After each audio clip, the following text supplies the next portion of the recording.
Hello, आवाज आ रही है? आवाज आ रही है? वैष्णवी, हेलो, रिप्लाई करो जरा।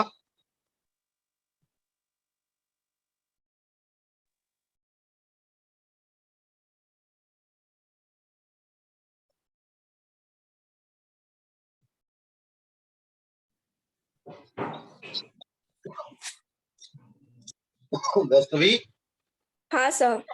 हाँ रिप्लाई। अब तुमने रिप्लाई किया, कहीं बाहर थी क्या?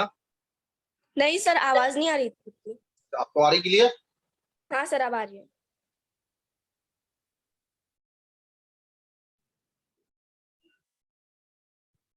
एक मिनट बस। हाँ सर।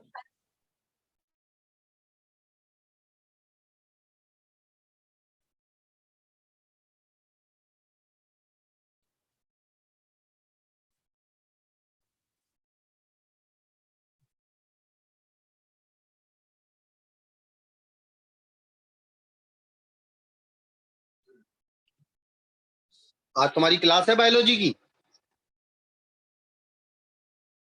हाँ सर, है 4 बजे 4:50 में।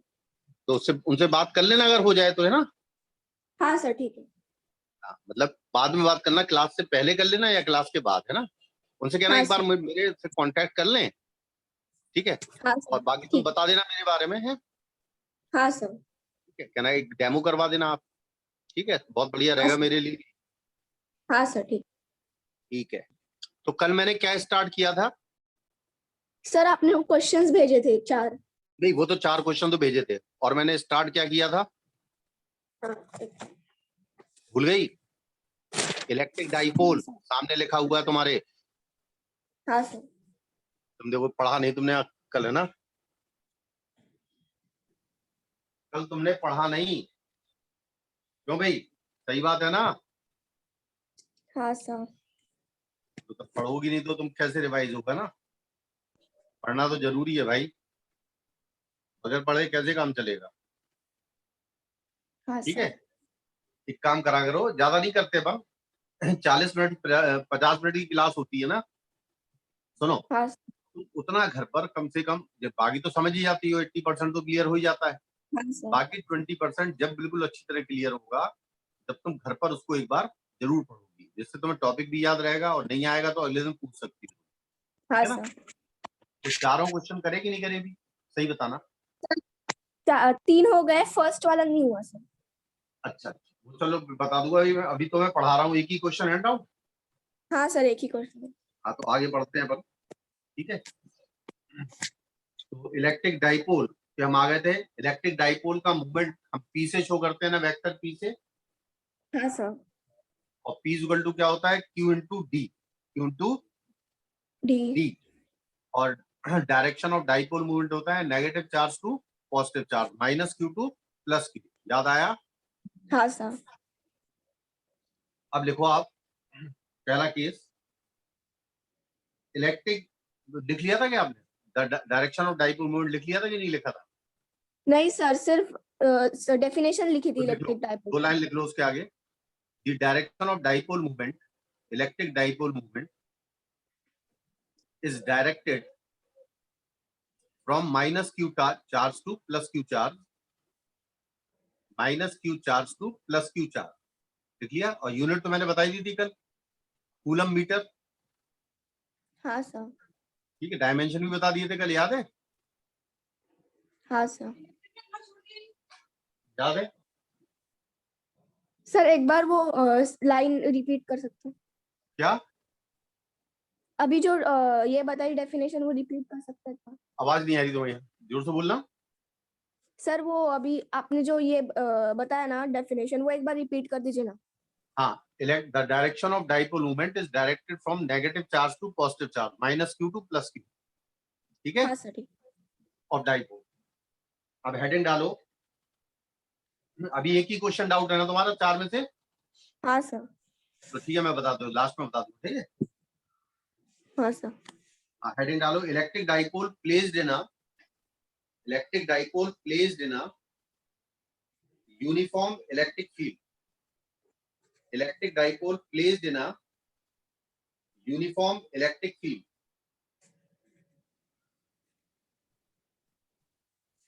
लिख लिया? हाँ सर।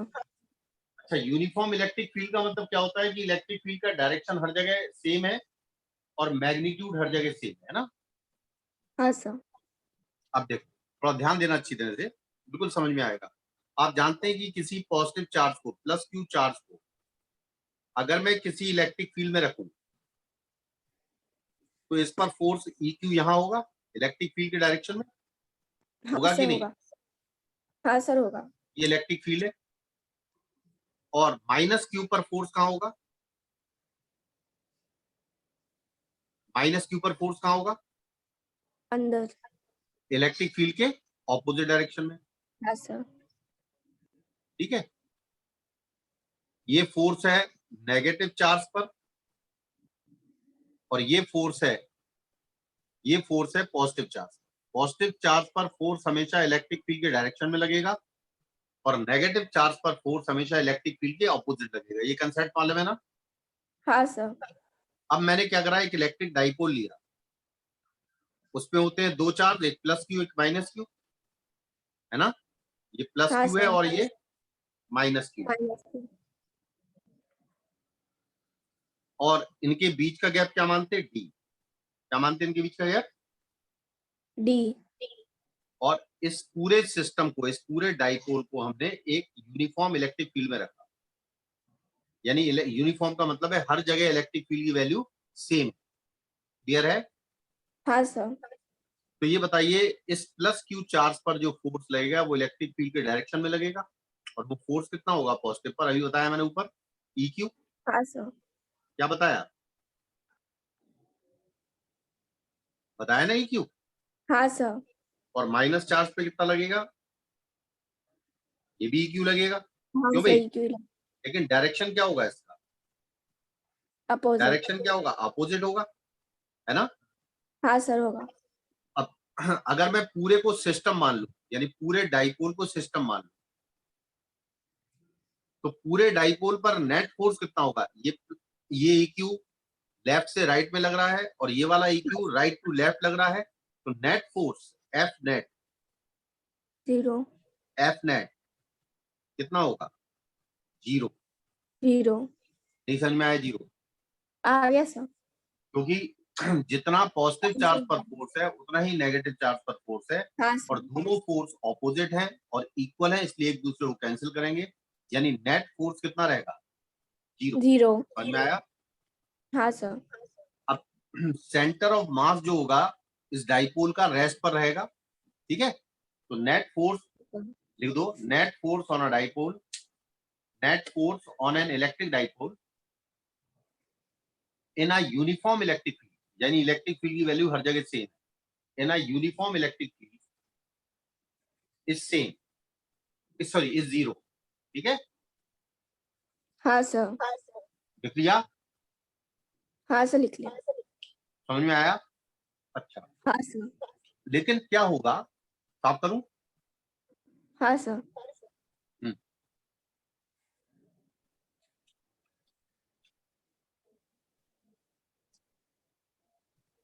एक लाइन लिखो, torque acting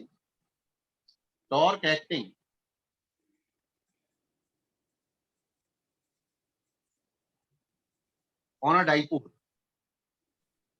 in a uniform electric field. थोड़ा ध्यान दें, ये आपका थोड़ा ध्यान देना अच्छी तरह से, मैं बिल्कुल समझा दूंगा, क्लियर कर दूंगा। ये प्लस क्यू चार्ज है डाइपोल का और ये माइनस क्यू चार्ज है, ठीक है। हाँ ये सर। बीच का गैप है, ठीक, और ये यूनिफॉर्म इलेक्ट्रिक फील्ड है। तो जितना प्लस क्यू पर फोर्स लगेगा इलेक्ट्रिक फील्ड के डायरेक्शन में, उतना ही माइनस क्यू पर लगेगा। हाँ सर लगेगा। यानी इन दोनों फोर्सेस की लाइन जो है वो सेम है,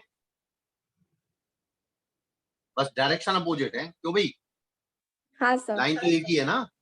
तो ये डाइपोल नेट फोर्स 0 होने से कहीं नहीं जाएगा, सही है।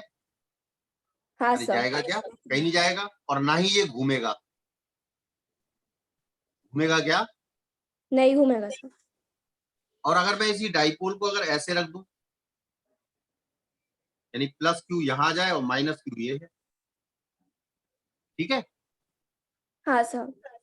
अब लाइन जो फोर्स की होगी वो एक लाइन में तो होंगे नहीं, प्लस क्यू पर यहां फोर्स लगेगा और माइनस क्यू पे यहां लगेगा। हाँ सर लगेगा।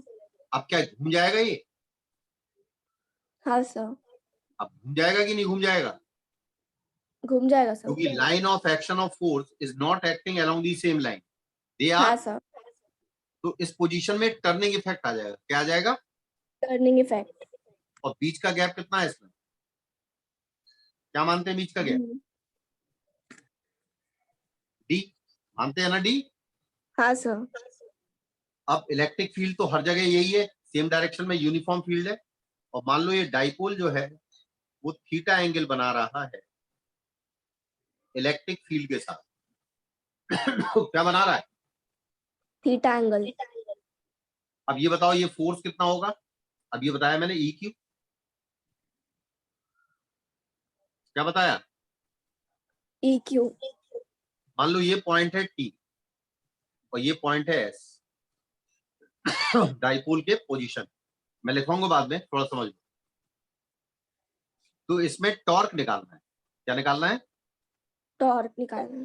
टॉर्क। अगर दो इक्वल और अपोजिट फोर्स किसी बॉडी पर काम करते हैं तो किसी भी पॉइंट के अबाउट टॉर्क सेम होता है, मैंने नोटेशन बढ़ाया था ना।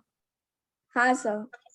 तो torque about T, torque about O, torque about P हर जगह सेम होगा। और ये कैसे घूमेगा बताओ, ये घूमेगा क्लॉकवाइज, ऐसे घूमेगा ना, जैसे ये हाँ डाइपोल सर। है, मैं यहां से इस पे फोर्स लगाऊंगा, यहां से इधर और यहां से इधर, तो ऐसे घूमेगा ना, ये हाँ सर। क्लॉकवाइज घूमेगा ना। तो बताइएगा टॉर्क क्या होता है। Torque about T, torque about T, इस टी पॉइंट के अबाउट टॉर्क ले रहे हैं, ठीक है। And same about all, torque कितना होगा, फोर्स इंटू, बताओ, आर क्रॉस एफ होता है ना। हाँ सर। तो इसमें टॉर्क क्या होगा, डी क्रॉस एफ, क्या होगा, डी क्रॉस एफ। ये टॉर्क होगा वेक्टर फॉर्म में, डी ये है, एफ ये है, तो कैसे घूमेगा ये, डी ये एफ ये, ऐसे घूमेगा ना क्लॉकवाइज। हाँ डायरेक्शन सर। क्या होगा इसका, अंदर की तरफ, क्या होगा। अंदर की तरफ। अच्छा, एफ की वैल्यू क्या लिखी है मैंने, एफ की वैल्यू बोलो, सर ई दिख क्यू है नहीं ना, रहा। हाँ सर। और क्यू कौन सी क्वांटिटी है, स्केलर। ध्यान रखना क्यू पे वेक्टर नहीं लगा देना भूल के, समझ में हाँ आया। सर। और क्यू इंटू डी या डी इंटू क्यू पी के बराबर होता है ना। हाँ सर होता है। तो क्या हो जाएगा ये, पी क्रॉस ई, क्या हो जाएगा टी क्रॉस ई। ये क्या आ गया, टॉर्क, क्या आ गया ये। टॉर्क। फोर्स की यूनिट क्या होती है, न्यूटन, और डी की यूनिट मीटर, तो न्यूटन मीटर इसकी यूनिट हो जाएगी। टॉर्क की यूनिट क्या होगी, न्यूटन न्यूटन मीटर। मीटर। समझ में आया कि नहीं आया। हाँ सर। अब मैं लिखवा रहा हूं, इसको बना लिया आपने पूरा, हाँ सर। पक्का। हाँ सर। अच्छा बोलूं, हाँ सर। तो लिखिएगा, as the two forces equal, bracket में लिखा है इक्वल, ये इक्वल फोर्स है ना, as the two forces equal are not acting along the same line, अब देखो इस केस में दोनों फोर्स सेम लाइन पे काम नहीं कर रहे हैं, are not acting along the same line of action. जैसे पहले वाले में क्या है, दोनों force same line of action पे काम कर रहे हैं, तो यहाँ थीटा 0 होगा। यहाँ थीटा कितना होगा बोलो? 0 होगा। अच्छा, P क्रॉस E का मैं एक फॉर्मूला और लिख देता हूँ। आपने मालूम है कि A cross B equal to A B sine theta होता है ना। हाँ सर। तो टॉर्क का मैग्नीट्यूड अगर चाहिए तो आप लिख सकते हैं P साइन थीटा। क्या लिख सकते हैं? P P sin theta. Sine theta लिख लेना, थोड़ा पेन दूसरा ले लो। P साइन थीटा लिख लिया। हाँ सर। अच्छा, पहले केस में क्या है देखो, पहले केस में इलेक्ट्रिक फील्ड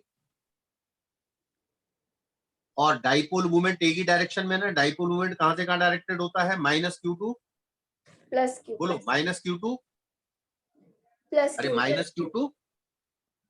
प्लस Q। और ये इलेक्ट्रिक डाइपोल मूवमेंट P है और ये E है, दोनों पैरेलल है ना। तो इस केस में थीटा कितना होगा? पहले वाले केस में थीटा कितना होगा? 0। 0। थीटा कितना होगा?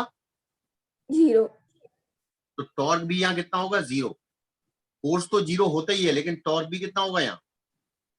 0 क्योंकि होगा। साइन 0, साइन थीटा में अगर 0 लिखोगे तो साइन 0 0 होता है। सही है? हाँ सर। तो एक बात क्लियर है, यहाँ पर भी नेट फोर्स 0 है, यहाँ पर भी नेट फोर्स 0 है। लेकिन यहाँ पर नेट टॉर्क 0 नहीं है, क्योंकि यहाँ पर थीटा 0 नहीं है। समझ में आया? हाँ सर। तो अगर क्वेश्चन ये आता है कि नेट फोर्स अगर 0 हो तो नेट टॉर्क भी 0 होगा, तो सही है गलत है? गलत है, क्योंकि नेट फोर्स यहाँ 0 है, लेकिन थीटा 0 नहीं होने से यहाँ टॉर्क 0 नहीं है। नहीं। तो अगर क्या ऐसा पॉसिबल है कि नेट फोर्स भी 0 हो और टॉर्क भी 0 हो? यस पॉसिबल है। अगर line of action of force अगर सेम लाइन है तो उस समय नेट फोर्स तो 0 होता ही है, नेट हाँ टॉर्क सर। भी 0 0 होगा। होता है। समझ में आया? नहीं आया? ये हाँ। बहुत ही इंपॉर्टेंट आर्टिकल है। क्लियर है? हाँ सर, आ गया। तो अगर ट्रू एंड फॉल्स में आया, if the net force is 0 then net torque must be 0, सही होगा या गलत होगा? गलत है सर। गलत होगा। आपका आंसर, आपको तो कंसेप्ट भी मालूम है, if the line of action of force is not along the same line and समझे, अलोंग द हाँ sir. Same line, then net torque will be not 0। ठीक है, क्या लिख, कहां तक पहुंच गए आप? As the two forces equal are not acting along the same line of action, then they will produce a couple of bracket पे लिख देना torque। लिख लिया? हाँ सर। समझ में आया कि नहीं आया? आ गया सर। टॉर्क की यूनिट क्या होती है? न्यूटन न्यूटन का। Newton metre. यानी इसके डायमेंशन वही होते हैं जो वर्क के होते हैं। वर्क के डायमेंशन क्या होंगे? न्यूटन का होता है ml/t-2 इंटू एल, हाँ यानी सर। ml²t-2। ठीक है, हाँ सर। अब लिखिएगा इंटरेक्शन एनर्जी।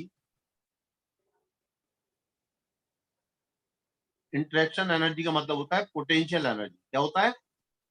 Potential energy. समझ में आया? हाँ सर। देखो, interaction energy of N electric dipole in an electric field, और इलेक्ट्रिक फील्ड को यहाँ पर यूनिफॉर्म मान रहे हैं। कैसा मान रहे हैं? यूनिफॉर्म। यूनिफॉर्म का मतलब हर जगह वैल्यू सेम है और डायरेक्शन भी सेम है। समझ में आया? हाँ सर। अब थोड़ा ध्यान दिए रहना अच्छी तरह। मैंने पोटेंशियल डिफरेंस, समझ में आया क्या कह रहा हूं मैं? हेलो? हाँ सर। मैंने पोटेंशियल डिफरेंस और इलेक्ट्रिक फील्ड में कोई रिलेशन बताया? हाँ सर, बताया था। क्या बताया है? Delta V is equals to E dot delta R। Very good. Delta V minus. Upon delta D हाँ अपॉन डी सर। बराबर इलेक्ट्रिक फील्ड बताया। ठीक है, हाँ और सर। मैंने एक चीज और बताई है कि इलेक्ट्रिक फील्ड हमेशा higher potential to lower low. Potential directed. ठीक है, हाँ सर। जो मैं चीजें बता रहा हूं ध्यान से सुनना। मान लो ये यूनिफॉर्म इलेक्ट्रिक फील्ड है, कैसी है ये? एक मिनट, मान लो कि ये यूनिफॉर्म इलेक्ट्रिक फील्ड है, ठीक है? हाँ सर। ये इलेक्ट्रिक फील्ड है ये। अब ध्यान से सुनना, मान लो ये लाइन बनाई मैंने T और ये लाइन बनाई S, ठीक है? हाँ सर। ये बताओ इस T के जितने भी पॉइंट्स होंगे उन सब का पोटेंशियल सेम होगा ना? हाँ सर। क्योंकि इलेक्ट्रिक फील्ड इस लाइन पर क्या है? परपेंडिकुलर। तो ये कौन सी लाइन है? मान लो इसका पोटेंशियल है इस लाइन का VA, क्या लाइन, क्या पोटेंशियल है इसका? ये यानी इसके हर पॉइंट का पोटेंशियल VA होगा और इसका हर पॉइंट का पोटेंशियल मान लो VB। हर पॉइंट का पोटेंशियल कितना होगा? बीवी होगा। समझ में आया? हाँ सर, आ गया। और मान लीजिए इसके बीच का गैप है S, इसके बीच का गैप कितना है? एस। कौन सा पोटेंशियल ज्यादा होगा? A वाला ज्यादा होगा या B वाला? याद करो कंसेप्ट, सारे कंसेप्ट याद करो। सर ये हैं? VA। हैं BA? किसका ज्यादा होगा पोटेंशियल? T वाली लाइन का ज्यादा होगा या S वाली लाइन का ज्यादा होगा?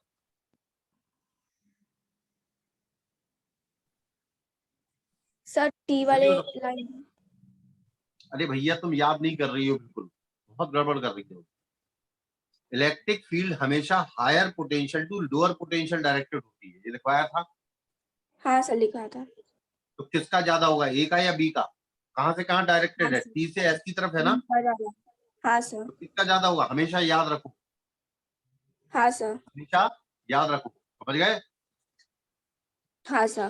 ध्यान रखना, कभी कंफ्यूजन नहीं होना चाहिए। इलेक्ट्रिक फील्ड अगर यहाँ से यहाँ है तो A का पोटेंशियल B से ज्यादा होगा, और चूंकि यूनिफॉर्म फील्ड है तो आप देख सकते हो VA माइनस VB अपॉन बीच का गैप है S, ध्यान रखना परपेंडिकुलर गैप लेना है, अपॉन S बराबर इलेक्ट्रिक फील्ड होगा। क्या होगा बराबर? क्या होगा बराबर? Electric field. समझ गए बात को? हाँ सर। अब मैं डाइपोल को ले रहा हूं, यहां पर -Q है डाइपोल का और ये वाला +Q है, ठीक है? हाँ सर। और बीच का गैप है कितना? कितना गैप है? D। D। अच्छा ये बता -Q किस पोटेंशियल पे रखा है? -Q किस पे रखा है? A पे रखा है ना, VA पर, हाँ सर। क्योंकि इसके हर पॉइंट का पोटेंशियल कितना है? इसके हर VA। पॉइंट का पोटेंशियल क्या बताया मैंने? T वाली लाइन का VA। VA। हाँ सर। तो ये बताओ जो -Q की इंटरेक्शन एनर्जी होगी वो क्या VA इंटू -Q होगा? यानी चार्ज का उस पोटेंशियल से मल्टीप्लाई कर दो, चार्ज का जो चार्ज है वो -Q है और जिस जगह वो हाँ रखा सर। है उसके पोटेंशियल का मल्टीप्लाई कर दो, तो ये किसकी एनर्जी आ गई? U नेगेटिव की। हाँ सही सर। है? इसी तरह अगर तुम पॉजिटिव चार्ज की एनर्जी देखो, U पॉजिटिव, तो वो होगा VB, है ना? हाँ सर, होगा। और चार्ज का नेचर कौन सा है? चार्ज का नेचर कौन सा है? अरे चार्ज का नेचर कौन सा है? पॉजिटिव। तो यहाँ पर VB इंटू +Q लिखा जाएगा। हाँ सर। सही है ना? हाँ सर। क्लियर है? अब टोटल इंटरेक्शन एनर्जी, ये टोटल इंटरेक्शन एनर्जी की ये लिखा जाएगा U दिस प्लस दिस, क्या लिखा जाएगा? U negative plus U positive. आ रहा समझ में? हाँ सर, आ रहा है। अब क्या लिखा जाएगा बताइए? U नेगेटिव, ये U नेगेटिव है, VA -Q और VB -Q, है ना? अच्छा। ये कितना होगा? VA माइनस क्यू और बीबी प्लस क्यू, और इसमें से हम माइनस क्यू कॉमन ले रहे हैं। क्या ले रहे हैं कॉमन? Minus Q. क्लियर है? हाँ सर। समझ में आ रहा? आ रहा है सर। अच्छा, अब बीए माइनस बीबी को, ये मान लो एंगल जो है वो थीटा है। कितना एंगल बना रहा है इलेक्ट्रिक फील्ड के साथ? ये इलेक्ट्रिक फील्ड है ना, हाँ सर। और ये एंगल थीटा है। तो ये बताओ, यहां से यहां तक एस था ना गैप, हाँ सर था। तो क्या एस अपॉन डी को कॉस थीटा लिख सकते हैं? हाँ सर लिख सकते हैं। तो S is equal to D cos theta हो जाएगा क्या? हाँ सर हो जाएगा। सही है? अरे हो जाएगा ना? हाँ सर हो जाएगा। तो ध्यान से सुनना। अब मैं क्या कर रहा हूं, यहां यहां पर, ठीक है, हाँ सर। हेलो, बी ए माइनस बीबी को ई ई इंटू एस लिख रहा हूं, चलेगा ये? E into S. ठीक है ना, ई इंटू एस हाँ सर। और इंटू क्यू। कोई दिक्कत तो नहीं है? नहीं सर। और एस को क्या लिख सकते हैं? D cos theta. एस को क्या लिख सकते हैं? D cos theta. E into D cos theta हो गया।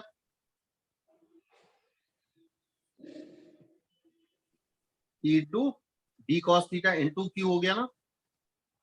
हाँ सर। अब क्यू इंटू डी क्या होता है? अब बताओ तुम सोच के, क्यू इंटू डी क्या बताया मैंने? कई बार यूज कर दिया मैंने। क्यू इंटू डी क्या बताया है? Q into R. जल्दी बोलो।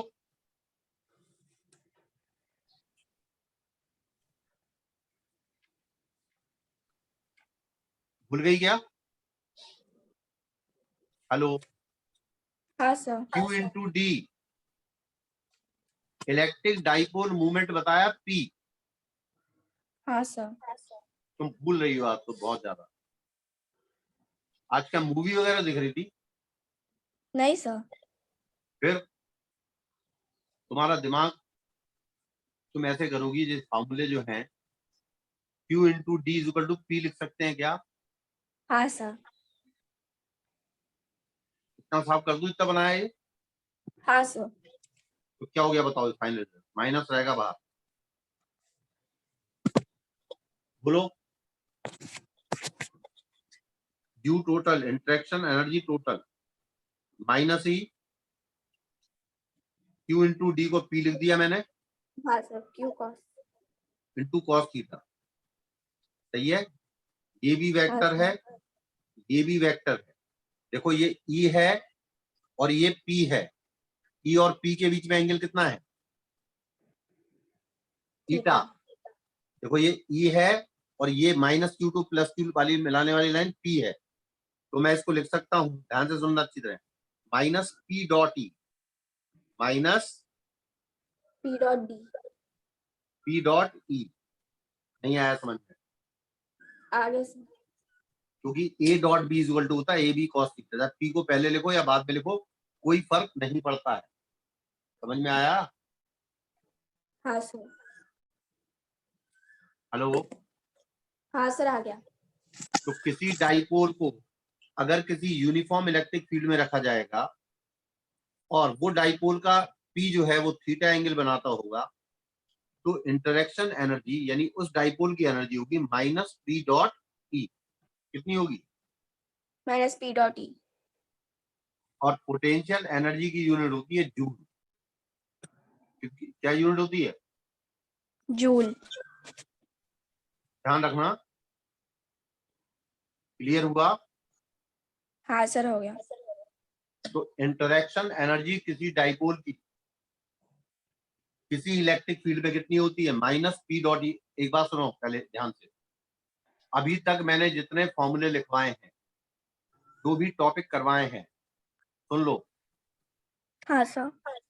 कितने दिन चाहिए कि मैं सारे फॉर्मूले तुमसे सुन लूं? जल्दी बोलो। सर 2-3 दिन। हैं? 2-3 दिन। कब? 2-3 आज दिन में जैसे आज जैसे मंडे है मंडे, हाँ सर है। तो कौन से दिन सुन लूं सारे फॉर्मूले? थर्सडे। नहीं तो अपने कंफर्टेबल से बोल दो कि तुम जब कंफर्टेबल फील करो, या ये कह दो सर हम, इसी चैप्टर के। नहीं यार ये कह दो थर्सडे को सर हम आधे के बना देंगे, उसके बाद संडे को हम आधे के सुना देंगे। हाँ सर इस चैप्टर के ऐसा कर सर। ले, थर्सडे को हम हाँ आधे सर। सुना देंगे और आधे हम नेक्स्ट संडे या मंडे को सुना देंगे। हाँ सर चलेगा? ठीक। ठीक, सर बिल्कुल इसी कंफर्टेबल। चैप्टर से। हाँ यही अभी अभी तक जो कराया मैंने, हाँ ठीक है, सर ठीक। चार्ट हाँ से लेकर के अभी तक, है ना? उससे हाँ सर। तुम्हारी फैसिलिटी होगी, तुम्हें फायदा होगा। हाँ सर। ठीक है, हाँ सर। अब देखो दूसरी मीटिंग 10 मिनट के लिए दोबारा स्टार्ट होगी है, जाना नहीं। हाँ सर। अब ध्यान से सुनो, कॉस थीटा की वैल्यू 0 भी हो सकती है, नेगेटिव भी हो सकती है और पॉजिटिव भी हो सकती है। नहीं हो सकती?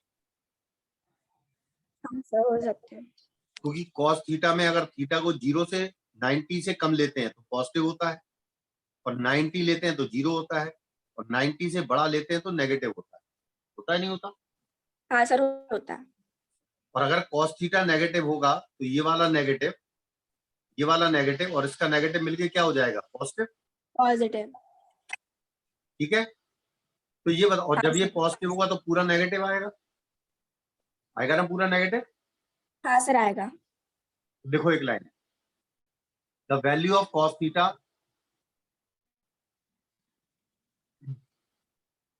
कैन बी पॉजिटिव, 0 और नेगेटिव, पॉजिटिव, 0 और नेगेटिव। नेगेटिव। अब पॉजिटिव कब होगी? जब cos थीटा की वैल्यू पॉजिटिव है, पॉजिटिव का मतलब ग्रेटर देन 0 है। तो ये जब होगा जब थीटा ग्रेटर और इक्वल टू 0 हो और लेस देन 90 हो, लेस देन 90। जब cos थीटा पॉजिटिव है तो यहां पर u टोटल कैसा आएगा? नेगेटिव। कैसा आएगा? नेगेटिव। ध्यान रखोगे, क्योंकि आगे हाँ नेगेटिव का मल्टीप्लाई, यानी u टोटल जो होगा वो लेस देन 0 होगा। नेगेटिव का मतलब लेस देन 0। 0। आ गया समझ में? आ गया सर। ध्यान रखो, यानी डाइपोल जब एंगल 0 से 90 के बीच में बनाएगा तो टोटल एनर्जी नेगेटिव होगी। ठीक है, हाँ सर। अगर अब cos थीटा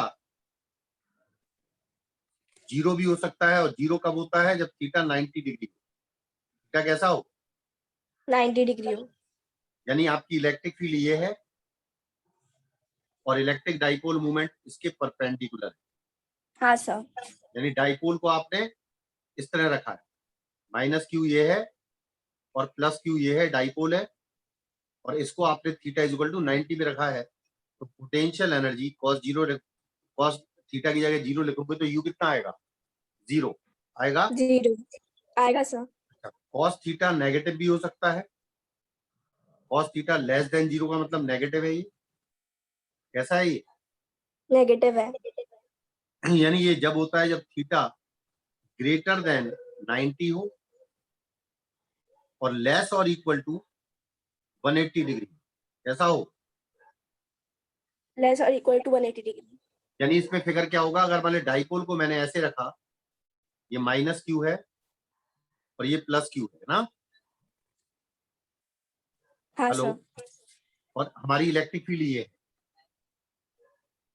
और ये इलेक्ट्रिक फील्ड के साथ जो डाइपोल मूवमेंट है वो थीटा ये बना रहा है। क्या थीटा ग्रेटर देन 90 है? हाँ सर है। तो उस समय cos थीटा की वैल्यू लेस देन 0 है, यानी cos थीटा अगर नेगेटिव होगा तो पोटेंशियल एनर्जी पॉजिटिव होगी, यानी पोटेंशियल एनर्जी ग्रेटर देन 0 होगी। यानी कैसी होगी ये? पॉजिटिव कैसी होगा। होगी ये? जल्दी बोलो। पॉजिटिव होगी। तो ध्यान रखो 3 केस होते हैं। क्या पोटेंशियल एनर्जी 0 हो सकती है? यस। डाइपोल की कब होगी? हाँ सर। जब डाइपोल इलेक्ट्रिक फील्ड के परपेंडिकुलर रखा होगा। क्या perpendicular। नेगेटिव हो सकती है? यस हो सकती है, जब डाइपोल मूवमेंट इलेक्ट्रिक फील्ड के साथ 90 से कम एंगल बनाएगा। क्या नेगेटिव हो सकती है? यस, जब डाइपोल मूवमेंट 90 से ज्यादा बड़ा होगी। एंगल बनाएगा। क्लियर है? हाँ सर क्लियर है। बिल्कुल क्लियर है। हाँ सर। अच्छा, तुम्हारा लास्ट वाला क्वेश्चन करते हैं। हाँ सर। अभी इतना जो कराया समझ में आया पूरा? हाँ सर आ गया। ठीक है। कौन सा वाला क्वेश्चन नहीं आया तुम्हें? फर्स्ट वाला सर। अच्छा, बाकी तीनों हो गए? हाँ सर हो गए। अच्छा, ध्यान रखना दूसरी मीटिंग, अभी पहली मीटिंग खत्म होने वाली है, दूसरी मीटिंग इस क्वेश्चन के लिए लगा रहा हूं मैं। हाँ सर। एक मिनट, कौन सा क्वेश्चन था वो? फर्स्ट वाला? फर्स्ट वाला था सर।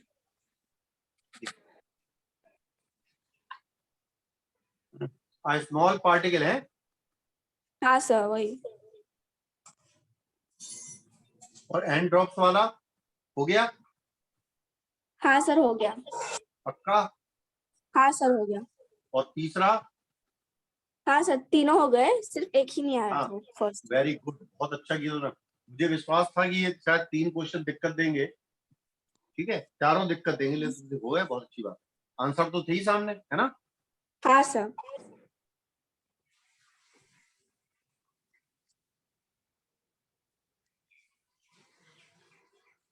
चलिए पढ़ता हूं मैं question. A small particle of charge q is displaced from the center of a uniformly charged solid sphere of radius r and charge plus q to a outside point at a distance r from the surface of a sphere. Find the work required in this process. Work required कह रहा है, क्या कह रहा है ये? Work required. Work required का मतलब वर्क एक्सटर्नल पूछ रहा है। क्या पूछ रहा है ये? Work external. और वर्क एक्सटर्नल पूछ रहा है तो इसका मतलब फाइनल पोटेंशियल में से इनिशियल पोटेंशियल घटा दो। ठीक है, हेलो हाँ हेलो। सर। मैंने आपको बताया था अगर इलेक्ट्रिक फील्ड वर्क पूछे तो initial potential minus final potential करो। ठीक है, हाँ सर।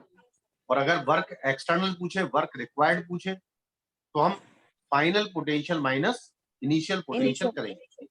ठीक है, उसने कहा है कि एक पॉइंट चार्ज है, एक स्मॉल पार्टिकल है जिस पर चार्ज स्मॉल क्यू है, वो कहाँ रखा हुआ है? पहले सेंटर पर, ठीक है, स्फीयर के, हाँ सर। और फिर बाद में उसको हमने to have outside point at a distance r from the surface of sphere. ठीक है, कहां से कहां पहुंचा हाँ दिया? सर।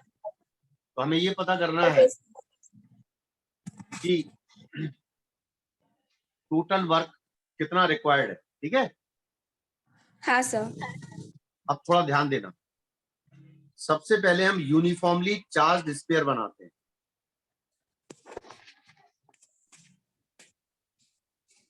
इस यूनिफॉर्मली चार्ज स्फीयर का चार्ज पूरे स्फीयर पे है ना, हाँ सर। और इस पर टोटल चार्ज है कैपिटल क्यू। ये इसका सेंटर है सी और ये इसकी रेडियस है आर। और मुझे कहां पहुंचाना है? उस पॉइंट पर पहुंचाना है जिसकी डिस्टेंस सरफेस से कैपिटल आर हो। यही पहुंचाना है ना मुझे?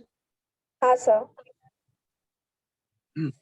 तो मैंने इस पॉइंट को पी माना है, इसको सी माना है, तो वर्क और जिस चार्ज को पहुंचाना है वो स्मॉल क्यू है, तो स्मॉल क्यू को मुझे सेंटर से पी पर ट्रांसफर करना, ये है ना?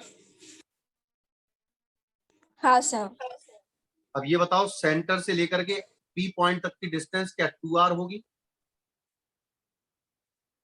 हाँ सर होगी। ये पॉइंट क्या बाहर है स्फीयर के?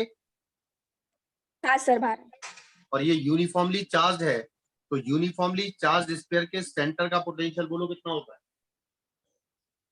जो 0। जल्दी, अरे भैया क्या बात कर रही, यूनिफॉर्मली चार्ज स्फीयर क्या बताया था फॉर्मूला? याद करो